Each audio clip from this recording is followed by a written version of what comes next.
ರಾಮನಗರದ ಅಂಬೇಡ್ಕರ್ ಭವನದಲ್ಲಿ BDCC bank ವತಿಯಿಂದ ಗ್ರಾಹಕರ ದಿನಾಚರಣೆ ಹಾಗೂ ಕೆಸಿಸಿ ಬೆಳೆ ಸಾಲ ವಿತರಣಾ ಕಾರ್ಯಕ್ರಮವನ್ನು ಮಾಗಡಿ ಕ್ಷೇತ್ರದ ಶಾಸಕ ಎಚ್.ಸಿ. ಬಾಲಕೃಷ್ಣ ದೀಪ ಬೆಳಗಿಸುವ ಮೂಲಕ ಉದ್ಘಾಟಿಸಿದರು. ರಾಮನಗರ ಕ್ಷೇತ್ರದ ಶಾಸಕ ಇಕ್ಬಾಲ್ ಹುಸೇನ್ ಸುಮಾರು 40 ಕೋಟಿ ರೂಪಾಯಿಗಳ ಸಾಲದ ಚೆಕ್ ಅನ್ನು ಗ್ರಾಹಕರಿಗೆ ವಿತರಿಸಿದರು.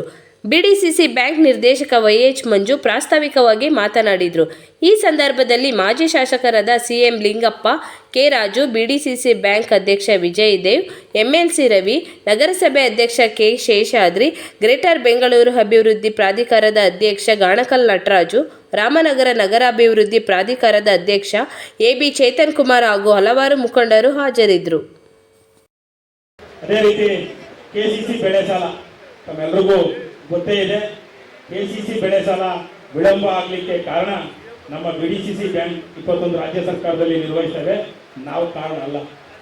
ಅಮಿತ್ ಶಾ ರವರು ಏನು ಕೇಂದ್ರದಲ್ಲಿ ಸಹಕಾರ ಆದ ನಂತರ ಕೇಂದ್ರದಲ್ಲಿ ಸಹಕಾರ ಸಚಿವರಾದ ನಂತರ ಯಾವ ರಾಜ್ಯದಲ್ಲಿ ಸಹಕಾರ ರಂಗ ಸಾರ್ವಭೌಮತ್ವವನ್ನು ಸಾಧಿಸಿದೆ ಅಲ್ಲೆಲ್ಲದರ ಮೇಲೆ ಸವಾರಿ ಮಾಡಲಿಕ್ಕೆ ಅವರು ಹೊರಟಿದ್ದಾರೆ.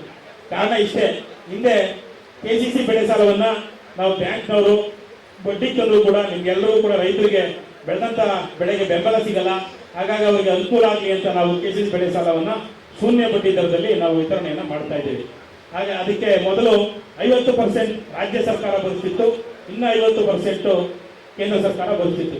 ಅಮಿತ್ ಶಾ ಸಾಹೇಬರು ಸಹಕಾರಿ ಸಚಿವರಾದ್ಮೇಲೆ ನಾವು ಯಾಕೆ ಕೇಂದ್ರದಿಂದ ಎಲ್ಲ ರಾಜ್ಯ ಸರ್ಕಾರಗಳಿಗೆ 50% ಈ ಅನುದಾನವನ್ನು ಕೊಡಬೇಕು, ಆಯಾ ರಾಜ್ಯ ಸರ್ಕಾರಗಳೇ ರೈತರಿಗೆ ಭರಿಸುವಂಥ ವ್ಯವಸ್ಥೆಯನ್ನು ಮಾಡಿಕೊಳ್ಳಿ, ಅವರು ಬಡ್ಡಿಗಾರ ಕೊಡಲಿ, ಅವರು ಶೂನ್ಯ ಬಡ್ಡಿ ದರದಲ್ಲಾರ ಕೊಡಲಿ ಅನ್ನೋ ಒಂದು ಮಲತಾಯಿ ಧೋರಣೆಯನ್ನು ಅವರು ಅನುಸರಿಸ್ತಾ ಇದ್ದಾರೆ.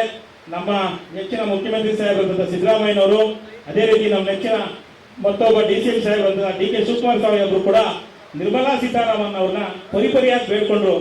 ಸಂಕಷ್ಟದಲ್ಲಿ ರೈತ ಸಿಕ್ಕಿದ್ದಾನೆ, ನಾವು ಸಾಲವನ್ನು ಕೊಡಬೇಕು, ದಯವಿಟ್ಟು ನಬಾರ್ಡ್ನವ್ರಿಗೆ ಹೇಳಿ ಸಾಲವನ್ನು ಕೊಡ್ಲಿಕ್ಕೆ ಹೇಳಿ ಅಂತ ವಿನಂತಿ ಮಾಡಿದ್ರು ಕೂಡ ಅವರು ಕೊಡಲಿಲ್ಲ.